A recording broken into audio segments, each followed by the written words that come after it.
Hi everyone, the Trini Reader here, and welcome to my next episode, Mama Gwen. Kizzy made some poor decisions in her past due to her lack of self-confidence, like when she let the words of her classmates echo in her head when they told her a week she was in school, resulting in her failing exams. Now she works for a boss who overworks her and underpays her.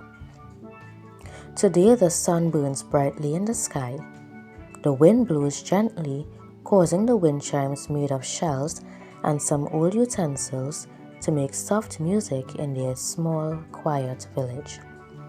Michael, however, doesn't seem to be enjoying his day. He is sitting on one of the flat stones under the mango tree crying. One of the boys told him his head was big and his brain was the size of a pea. "What happened, Mikey?" asks Alia, patting her big brother's back. "Leave me alone," he shrugs and pushes her little hand away. "Michael!" Granny calls Michael's name, causing him to jump. "Yes, Granny," he replies. "The girl ain't do you nothing for you to treat she so? What have you getting on so?" Granny starts walking over to the mango tree. She puts the bucket of eggs she gathered from the chicken coop next to her chair. "Nana," Alia says, walking to Granny's chair. Granny sits and places Alia on her leg. "So, what happened to you, boy?" Granny asks. "Granny, them boys bullying me in the savannah and telling me all kind of thing and how I have a pea brain and thing.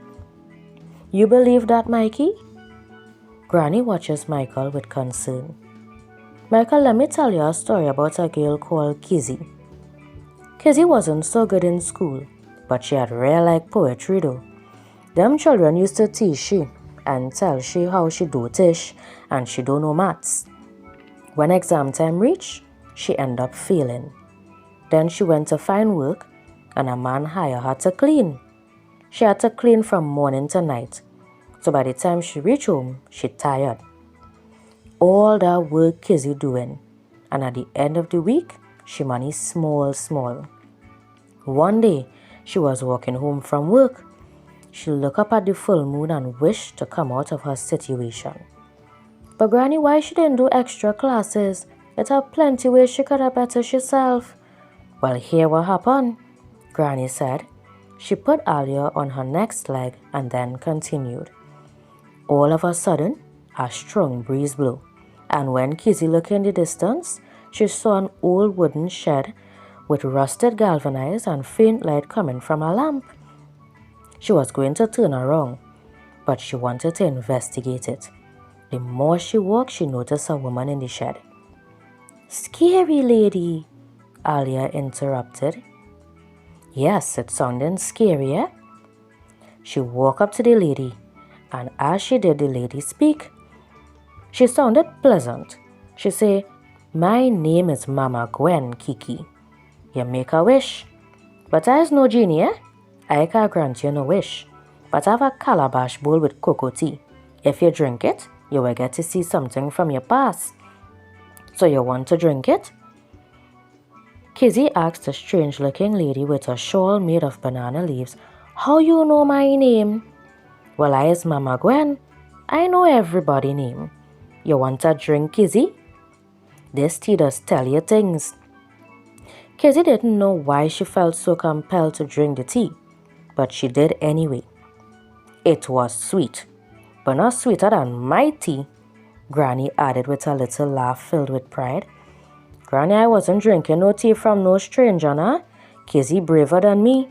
I sure maybe she fall in some deep sleep or something after," Michael said unbelievingly. Well, the tea took her back in time to her poetry days.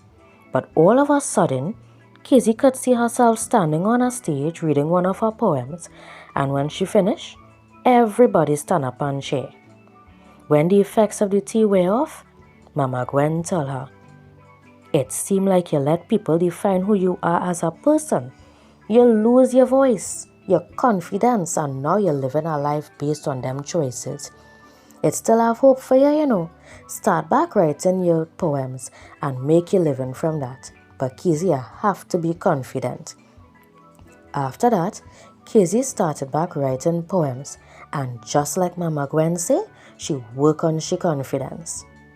Granny ended her story and then looked at Michael and said, "Confidence waiting in your spirit, Michael. Don't let what others say keep you back. You hear what happened to Kizzy?" "Yes, Granny. I'm not going to let them boys make me feel a hound again, nah? Next time I end up living a life like Kizzy." "That is my boy. Let me go and put on this one, eh? I don't know when she fall asleep, and she ain't getting any lighter." Thanks for listening to my story, Mama Gwen, and look forward to the next episode, Lies, Licks, and Lessons. Bye-bye.